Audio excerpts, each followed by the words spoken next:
Seguro que ya escucharon la noticia. Los snacks keto llegaron para salvarnos el día. Arranquemos.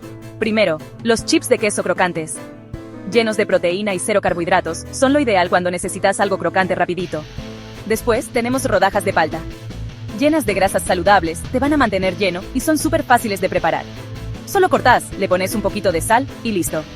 Y por último, pero no por eso menos importante, la carne seca tipo jerky. Con mucha proteína y perfecta para llevar a todos lados. Asegúrate de elegir una que no tenga azúcares agregados para que sea apta para keto. Así que ahí los tienen. 3 snacks keto para mantenerte lleno y concentrado. ¿Cuál vas a probar primero? No te olvides de darle me gusta y suscribirte para más consejos keto.